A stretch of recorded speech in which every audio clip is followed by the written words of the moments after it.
For those of you who don't know me, my name is Kyle Knott, and I am not your average finance guy. I'm bringing you information, financial information that they don't teach you in high school, that you don't really learn on commercials or mainstream media or anything like that. It's a little off the wall, but this works way better, in my opinion, if you want to take a little bit more action and a little bit more control over your money rather than just sending it off to some financial advisor, paying them a bunch of fees and hoping for the best. So today, we're going to talk a little bit about a forced retirement plan.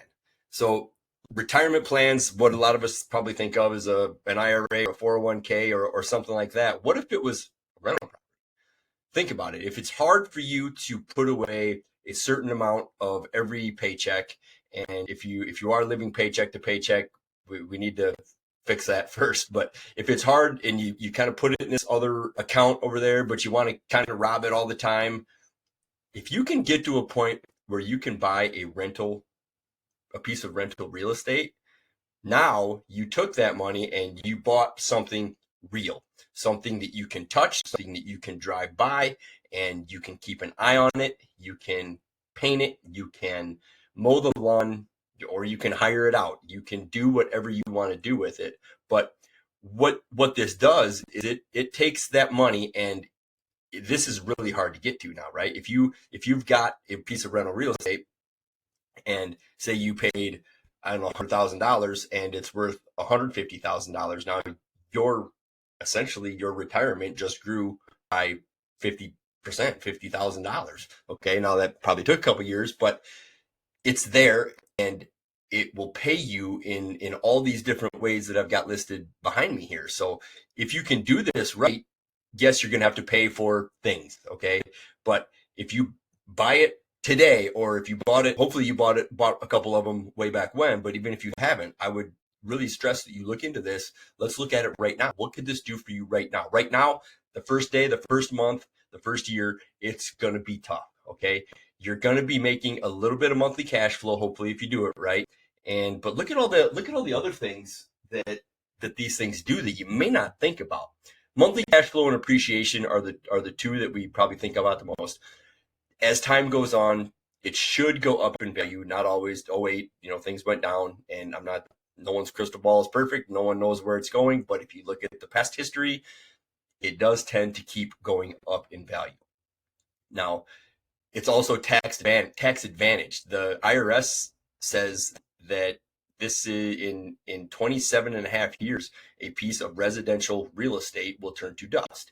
So you can take 1/27th of the price of the house, not the land, but the house and the furnishings and the carpet and everything else in there. And they say in 27 years that this will be dust. So there's a tax deduction that you can take from that. They call phantom deductions. And that is awesome.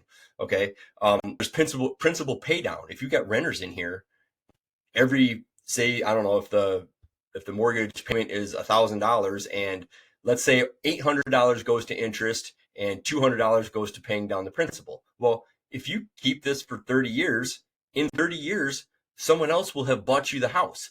What will it appreciate to? What will this house be worth in 30 years? It's probably going to be worth a lot more than it is right now. If you look at your house right now and you go back 30 years, if your house is at least 30 years old, you can probably find out what it actually sold for around then, or what comparable ones did, and you can get a good idea of what it was worth 30 years ago. Project that percentage out into the future. Now, is it going to be right? Heck no, but nothing's perfect. But you can get a sense for what it may be worth out in the future. Okay, so you've got other people that are going to pay this off for you. In 30 years, it's appreciated in value. Someone else bought it for you, and you've been collecting monthly cash flow the entire time. What's going to happen in 10, 20 years? Rents are likely going to go up too. So not only are you making more cash flow, someone else is paying this asset off for you in 30 years or 15, however you want to pay it off. That's your call. I would get a 30 year. But someone else will pay this off for you in 30 years. It's going to be worth a whole bunch more. Someone else bought it for you. All you had to do was take a little bit of a down payment and to make this whole thing happen. Now, you're going to care for this. You're going to want to drive by it, and you're going to really watch it. How many of us watch our 401ks?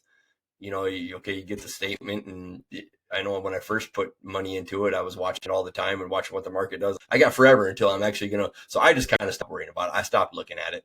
And what I have a 401k, every time my company paid, they would match. So I would always get that maxed out. So whatever they match, I would do that. You're making 100% of your money. Okay.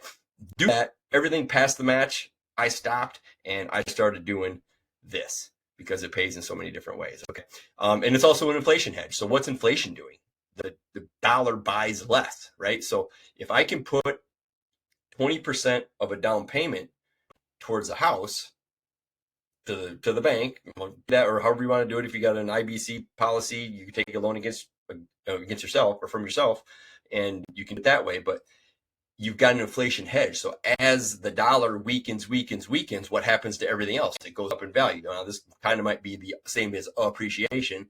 Appreciation and inflation kind of go hand in hand, but why is it appreciating?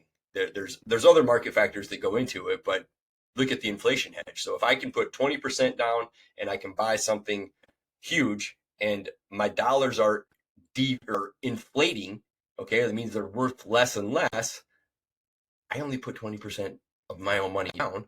And so that money is going to, the price of the house is going to keep going as someone else pays it off. And I only had to put like 20% down, 25% down to be able to get this going after, like I said, after 30 years. Yes, you're going to pay some interest to the bank or to yourself if you can get the IBC policy, but do that. I mean, let it go. What you end up paying in interest over time, depending on what rates are, especially if you've got a house that you're living in, you're considering moving, and you've got like the BC, the before COVID or during COVID rates where you're 3% or super low, I would really consider renting that out because your cost of money is so low.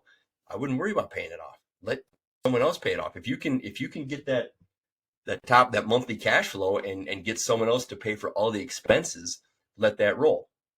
Now, I don't know when you're going to retire. Everyone's different, but if you can let this go for 30 years and get that paid off, now you got all of the rent goes into your pocket. It's going to continue to appreciate. You will still get the tax advantages. It's paid off, so I guess you lose that one. If you wanted to, you could actually go to the bank and do a cash out refinance, or you could put a home equity line of credit on it, and you could take a chunk. Say in 30 years, this thing's worth $1 million. You could probably go to the bank at that point and get a home equity line of credit for $800,000, and you could take that. You could live off it as long as you you have to make an interest payment every month back to it.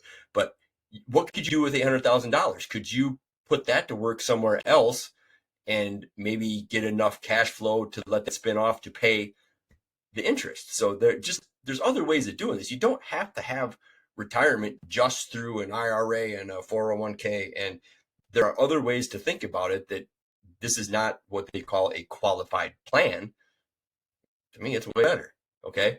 Like I said, if you got the 401k and your company does a match of any sort, max that out. Match, if you get a 3% or 6% of your salary match, I would do that.